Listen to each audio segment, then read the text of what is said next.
right. Gobble, gobble. Hope you guys had a very happy and profitable Thanksgiving, especially when it came to college basketball. And if you didn't, don't worry.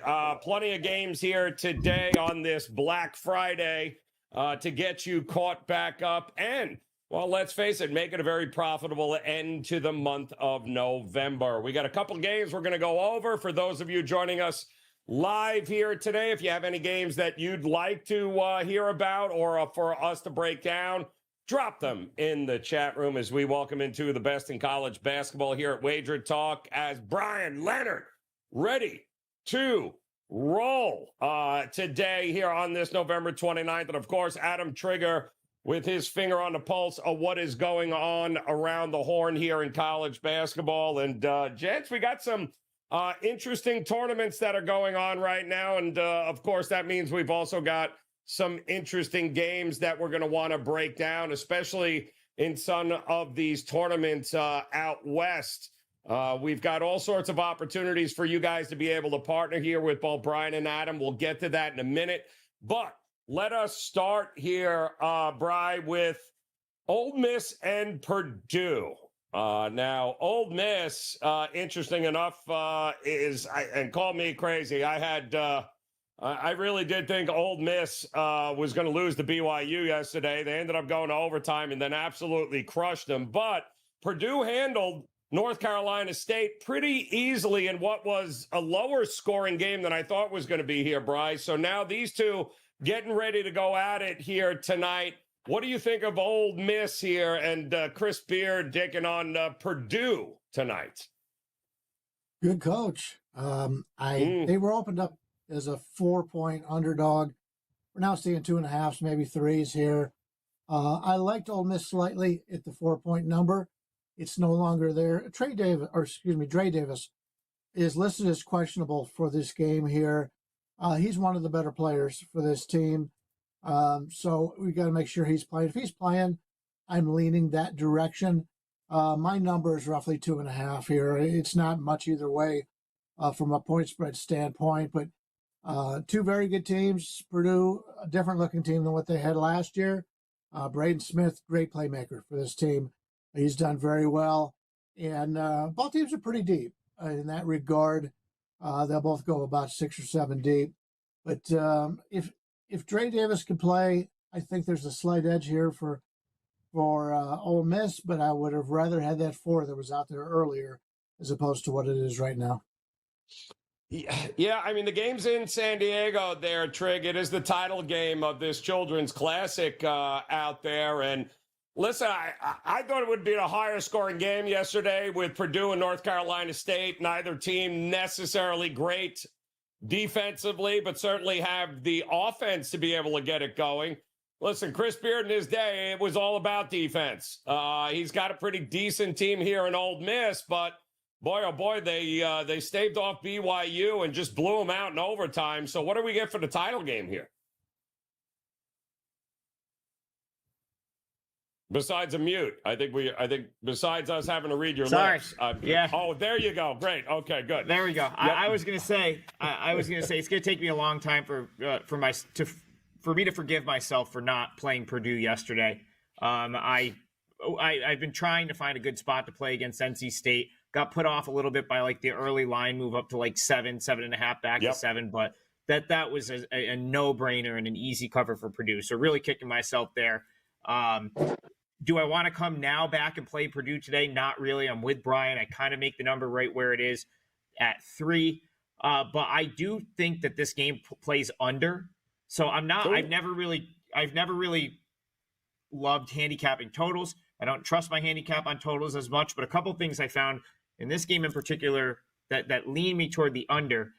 Evan Maya has Purdue true tempo rank outside the top 300. So 307th. I do think that they're likely to control the tempo in this game. Second thing, Ole Miss comes off a crazy overtime game. Final score in that one was 96-85. So that can only serve to pump up this total a little bit. Both teams having to play, the second day of a back-to-back, which is, Joe, a big reason I try to not get involved with these MTE type tournaments, especially when they're on a back-to-back. Very difficult to handicap tired legs, the quick turnaround. It's not the only time we see a back-to-back really in college basketball is conference tournaments and these early season tournaments. You don't see teams really ever play back-to-backs the rest of the year. So in my opinion, that's always a challenge. But I guess the way I see this playing out is Purdue kind of controlling that tempo. If they want to play slower, I think this one is going to play slower. Purdue is still a team that they still can hit the three. I don't think, yesterday's game, just 5 for 16 from three, only attempted 16 threes against NC State. I do think they need to hit more of those to win this game. But at the same time, I just think they'd probably dictate this tempo.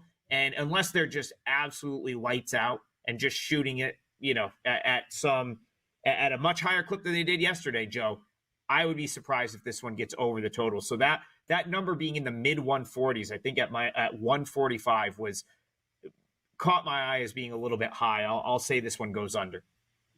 Yeah, you know what, Drake? I don't hate that look at all, given the overtime nature. And Ole Miss basically had to battle back from a deficit early in that game. They were still trailing in the second half, so they were fortunate to get it to overtime and then basically blew the doors off of BYU there. So, yeah, man, even look at a first half under in this one, given the fact that you mentioned Purdue not in a rush to go anywhere. Also, another team never in a rush to go anywhere. How about St. Mary's here, Bri, getting ready to take on Arizona State. Arizona State, interesting, very chameleon-like. Takes a ton of threes. That shouldn't come as a surprise here, but they don't mind playing a half-court game. They've shown they can go up-tempo here, so a battle of wits here with these two teams. Who do you think is the better team, and who's going to win? Well, I always like the team who could play either style and have success doing it. And Arizona State's tempo on the season is 104. St. Mary's 327. As you mentioned, St. Mary's is very much like Purdue. They're a team that would prefer to play in the half court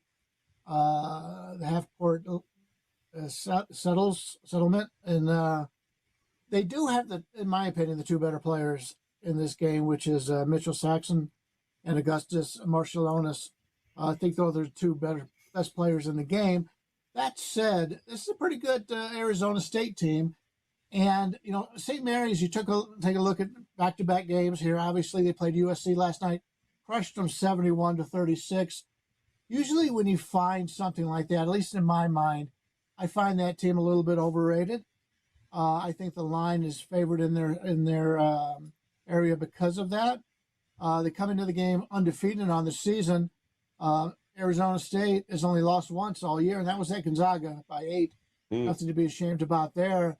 And they struggle a little bit. They beat New Mexico yesterday, 85-82. So I usually prefer to play a team that would play a tighter game the day before, as opposed to a team like St. Mary's that had an easy game. The line helps you out a little bit in that regard. I only made this game 4, which puts me on the underdog side here. And, despite the other team, I think, having the two best players, as a whole, I think this is a pretty good spot here for Arizona State.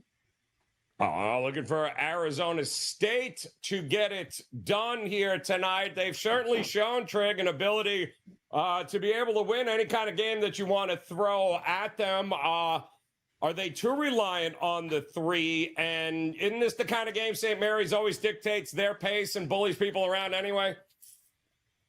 Well, you bring up St. Mary's dictating the pace. It's almost guaranteed they're going to have one or two games every year where they beat a team like that. Like it's if you go back to previous years, I think last year they held Middle Tennessee to like 34 points in one game. I was trying to figure out who it was. A couple of years ago, they did it to a notable opponent, and I don't have it in front of me. But where they're gonna lull you to sleep. So we talked about true tempo rank with Purdue. They're 327. So St. Mary's is always going to be at the bottom of the tempo, and there's always someone that can't play against that. on a given night, it's really going to mess with a team, and that's what we saw last night. So I'm with Brian. I think coming off of that, you're probably catching like 2 extra points with Arizona State than you should be or you would have had last night not happen. So this was probably the least opinion of any of the 3 main games we're going to talk about today for me. But I have to lean toward the points because of that result. Because and I'll expound upon that. That result has happened at least once a season for St. Mary's, as long as Randy Bennett has been there. There's always one. They always have that game. I think it was Colorado State a couple years ago that came in flying high, and St. Mary's held them to like 40 points. Like, it's just something obnoxious like that. It doesn't mean they do that every game. You can go look at any St. Mary's season. Like, they're always pretty good, but that's usually an outlier, like one of those types of performances. I am not as high on Arizona State as some others, which is why I'm not going to have a play here. But the points at 6 or whatever this one is right now, it definitely makes sense. So lean toward the Sun Devils for me here. Makes sense for you in that spot here. And again, that game coming up a little bit later here tonight, 9:30 Eastern time, I believe, is when that game is set to tip. It is 5.5. The total has been crashing. 143. We're down to 140. That should come as a surprise to absolutely nobody involving a St. Mary's team here. All right, we got one other main game we're going to break down in Brian's neck of the woods involving Northwestern and the Running Rebels, UNLV. Interestingly enough, Brian, not a lot of movement in this game at all, in fact, here. Still seeing 5s, or 4s, rather. Still seeing 4s in the marketplace. Total hasn't moved, although it does appear that it is heading south and down for an under at 137. What do you think of this Running Rebels team this year? What are you hearing? Anything crazy with them? Not much. It's they don't look to be very deep. And Jeremiah Cherry, 6'11" center, last night was hurt. He won't be playing tonight.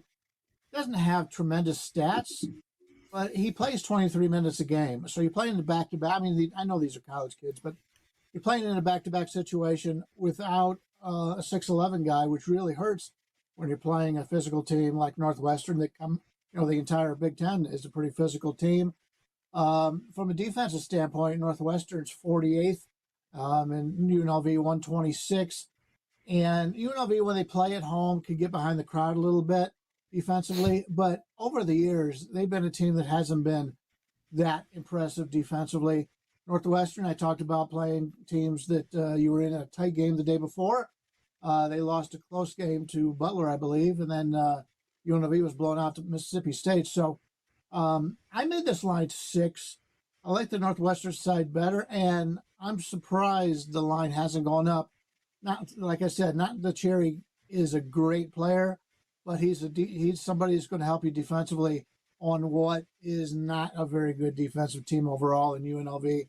So without him in there, they've got to play some of their other guys. And if you take a look at the Bayesian power ratings for each of the players, Vegas is playing guys getting decent minutes that are really less than bench players. So they're not deep at all. They've got like 3 or 4 guys that are pretty good ball players, but they're not deep at all. And playing the second of a back-to-back, I only have to lay 4 with Northwestern. Yeah, you can put me on that. I'll take that. You do like the Northwestern side here. It's interesting, Trig. I mean, they barely lost to Butler yesterday, but they were a favorite in that game, if I'm not mistaken. They were at least a 2.5 point favorite in that one. The total went flying over, and now they're taking on a UNLV team. And listen, I don't know. Is there any shame in losing that game that they just lost? I don't think so. But to Brian's point, there are levels to this. I mean, getting smoked by Mississippi State and Buzz Williams, or Mississippi State 80-58 is not great. But they were also nearly a double-digit dog in that game. So what do we do here in this one? Yeah, as you saw, I was just fidgeting with my phone. I was punching this in for clients. I'm going to lay the 4 with Northwestern and unfortunately have to endure backing Northwestern at least one more time this year. I was on Northwestern yesterday. That was an excruciating result. They missed probably 8 to 10 shots from close range, and then they missed the game tying layup twice. The layup and then the putback to lose by 2. Of course, the other time I was on Northwestern this year was their other loss to Dayton. Had them plus 4.5, and they missed a 3 to backdoor at the buzzer. Point is, though, like yesterday's game, they pretty much got exactly what they wanted against Butler. They got the ball into the paint. In the second half, they got the ball inside on the guy that was in Brooks or whoever was in foul trouble. They kept trying to go at him. They got to the rim, and we just got to give Nick Martinelli a pass here. He had one of the worst games of his career. He had a horrible game. He went 3 for 15 from the field, scored 7 points. This is a guy this year that scored 26, 32, 27, 16, 22, and 20. He's the best player on this Northwestern team, and he just had a really bad game. One of those nights where, he couldn't finish through contact. I mean, probably 2 or 3 and 1 opportunities that rolled off the rim. He just couldn't buy one. And even with all that being said, Northwestern still gets right there, 2 cracks at tying the game with a layup, and it just rolls off the rim. Just not their night. Brooks Barnheiser came back a couple games ago. Last night, leading scorer for Northwestern with 24 points. He now has 20, 13, and 24 since returning. That's huge for Northwestern.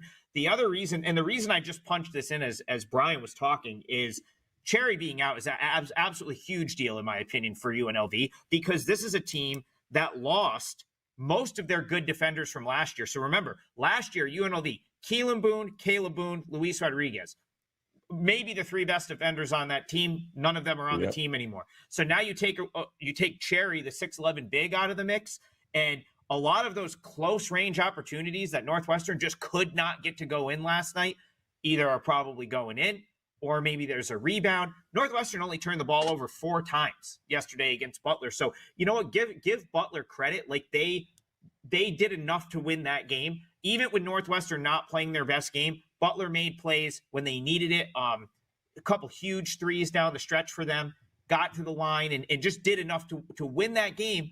But make no mistake about it, Northwestern did not play even close to their potential last night. And you can just look at Martinelli's numbers to see that's absolutely true. I think UNLV is very average this year. You basically have Dedan Thomas as a superstar. He's an absolute superstar, one of the best players in the Mountain West Conference. The problem is he's surrounded by a lot of mediocrity. And I think it's going to make UNLV a pretty good play against. Here you take Cherry out. That's a big deal.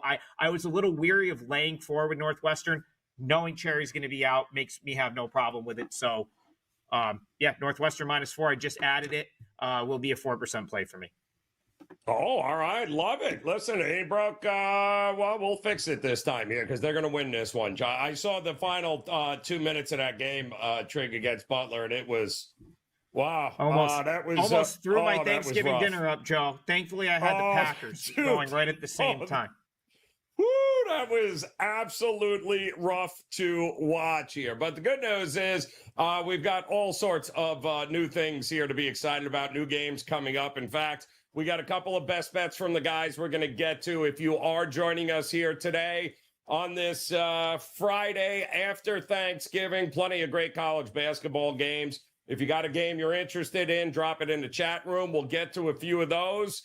Not to mention, don't forget to hit that like button, hit that subscribe button, become part of the WagerTalk TV family. As Brian Leonard locked loaded here, we got an NFL game still today, Brian. We got 97 NHL games because they can't figure out the schedule. So what are you, what's locked and loaded, and what is your best bet here tonight?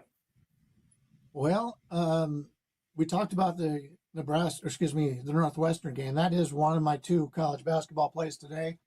I also have 3 plays in the NHL. I did not like the college football card today, but I do have a 5% in college football going tomorrow. I'm going to stick for my best bet on the show. I'm going to stick to the same tournament out here. New Mexico is playing USC. New Mexico leads the country in true tempo rank. This is a team that wants to get out and run. They've scored, I think, 71 points or more against every opponent they've played. It's a team that, if you take a look at the consistency rank, they're pretty good. You know what you're going to get out of them, and you get a pretty good outing every time they play. Far better defensive team. I've got them 41st in defense as opposed to USC's 134. USC's also a team that slows it down a little bit. Their tempo is 193. I don't think they have the talent to run with the New Mexico team here. New Mexico, as we'd pointed out, that this is a team that is a quality team, and they, as opposed to USC, no, they lost yesterday to this Arizona State team we just spoke about, but they only lost by 3. And Arizona State, I happen to think, is a pretty good team. USC on the season, they only have 2 losses. California 71-66 at home, and St. Mary's last night, they get crushed 71-36. I just don't like this USC team. Their probably best team that they have beaten maybe is San Jose State. They haven't beaten anybody. They played a very easy schedule thus far. Normally, I don't like to go against a team that has just been blown out, but I think we're going to see a lot of games where USC just does not live up to expectations. And, you know, there's not going to be a look ahead or anything, but they do play Oregon up next. And you just talked about before we even got on air about Oregon's team that you liked them so well. It's going to be a tough situation here for USC. I'll lay the 6 points here with New Mexico. All right, going to lay it there with New Mexico taking on USC. Boy, that was just embarrassing, USC yesterday, too. My goodness. All right, Trig, talk to us here. What is it we are looking at for a best bet, and what is already locked, loaded, ready to roll as we head into the first week of December? Kind of crazy. Yeah, so what I have up on my page right now, Packers ended up getting it done last night, another 5% winner for me. So I'm now 5-0 on 5% plays in November. And my final one will go on Saturday in college football. So you can get that on my page. I definitely suggest just using that 7-day special that we have going this week. It's only $69 for 7 days to get everything, as opposed to just paying for, 5% play. College basketball, already a winner for me today with Appalachian State. They'll come for you, Joe. The Appalachian State, if you don't say that correctly, Appalachian State Twitter will let you know. But I got them this earlier today with a win. I have 3 plays still today to go today for college basketball. I've packaged 2 of them together, and I just added what will be my best bet for the show. That's Northwestern -4. But I already broke down Northwestern -4, so go back and check out our breakdown of that. I'll talk about, just to get another game in the mix, I'll discuss another game.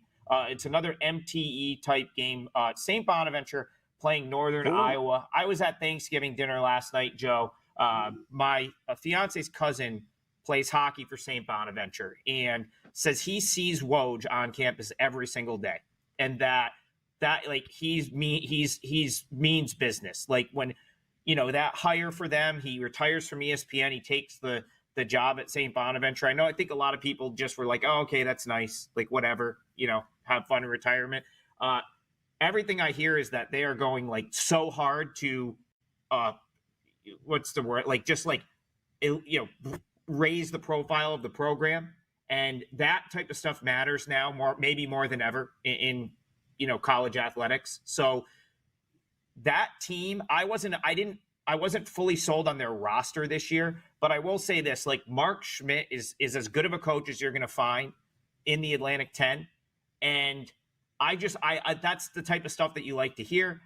In my opinion, they're a team that I'm going to bump up in my rankings. So I wish I got to the window with them yesterday. I feel like I maybe missed my chance. They were a 6.5-point dog in that game yesterday with Utah State, and they ended up covering. Had Northern Iowa not been totally embarrassed yesterday, I'd probably play St. Bonaventure at like -1 or -1.5 here. It's moved a little bit, so I still lean their way. Kind of think that they're just a better team than Northern Iowa at this point, and I just like where the program is going. So no play for me. I lean Bonnie's in this one. My best bet for the show is Northwestern -4, which is now a client play. But I'm going to be looking at St. Bonaventure. The way the A-10 is starting to shape up, there needs to be another team like in the mix. I know Dayton just had a really good run. in Maui. Not fully sold on them. VCU is the team I really liked in the A10, but I saw some things last week that make me think they're not just going to run away with the league. I'm not sold on Rhode Island, who I don't think is lost yet. There needs to be another team in the mix in the A10. Maybe it's the Bonnies this year, who were a little bit down last year. So best bet Northwestern -4. Slight lean Bonnies in this one, but I will find a spot to play St. Bonaventure in the coming weeks. All right, definitely looking for a spot to play the Bonnies coming up. All right, I got a game too, and I do not understand the line. And really, Trig, I was going to do the Holy Cross Virginia game, but I would have sworn you were all over that game. But since you're not, I'll leave that alone, even though I'm playing the under in that game. Can somebody tell me why Porter Moser and Oklahoma are getting points against the Louisville team that lacks depth, coming off an overtime game? And this is what, now their third game in a row in 3 days, I think, taking on a team that does not shoot themselves in the foot. If it's one thing we know about Porter Moser and OU, is that this team will not foul you. This team will not send you and give you free points, and they won't turn the damn ball over. Listen, it took everything they had, Louisville, in order to be able to get that game against West Virginia yesterday. And again, that's your third game in a row. Now they're going to play in this spot against a very well-disciplined Oklahoma team that is going to give me points. I will take the points with Oklahoma. They dispatched of Arizona, I thought, rather easily in that game there. The Cardinals like to run. Well, you know, that's 4 games in a row now. Don't think so. I think OU handles business, wins this game. So not only would I take the 3.5, damn right I'm taking them on the money line as well. Give me OU over Louisville, who I'm still trying to figure out how the hell Indiana lost by 900 points to the other day. Also, guys, couple of questions here real quick. I'll ask you guys about this game coming up because I saw it in the chat room. Wichita State taking on Florida. Now, Florida's a real team here, even though the coach has got all sorts of issues there in Golden outside of basketball. But Wichita State, I correct me if I'm wrong here, Trig. The best game Wichita State has seen, or the best offense, looks to me to be the Billikens. But I don't know that Avia was playing when they played them. It feels like this is a ridiculous step up in class. I'm shocked it's not double. It may be double digits now. It was 9.5 earlier today. But, boy, Florida dispatched the Forbes and Wake Forest rather easily, didn't they? They didn't even shoot well, Trig. Yeah, it's an interesting game. Like, if you watch Wichita, Minnesota was a heck of a game yesterday. Goes into overtime. 3-point shot hits like every part of the rim and somehow doesn't fall. So Wichita survives. What do you see the number at, Joe, right now? Is it up to 10? 9.5? Yeah, 9.5, 10. You see 10? Yeah. I'm not high enough on Florida to come out and lay 10 with them in this spot. But at the same time, like, you're right. Like, Wichita probably has a loss coming to them. So obviously it could very well be here as a 10-point underdog. That being said, like, Wake Forest, you look at Florida so far this year. They crushed Florida State, who I think could be a bottom 3 or 4 team in the ACC. Yesterday, they crushed Wake Forest, who I think is probably the most fraud of the quote-unquote contenders in the ACC. And we would need to do a whole nother show for me to talk about like what I think of the ACC conference in all across athletics right now, which is just fraud teams everywhere. So, you know, those are the 2 biggest results for Florida at this point. I kind of want to sell them too a little bit. So in this game, like, I feel like 10 is inflated, but I'm not overly confident in Wichita State either. So my number says Wichita State, but no involvement for me here. Brian, let me ask you, because that West Virginia team getting ready to take on Arizona, who has now lost 3 of 4. Not great, Arizona. Taking on West Virginia here, they seem to put it together. Former Drake coach there. I think he brought his son with him there. A couple of players from that program. And it looks like, West Virginia getting better, but I don't know what to make of this Arizona team. This is not the Arizona of years past, apparently, here. What do you make of this game coming up top of the hour? Yeah, I'm really surprised by West Virginia. The upset the other day really was a shocker to me. Maybe they're better than what we think they are. I don't know. Arizona's been, as you mentioned, they haven't been well. They're coming in 3-3 on the season.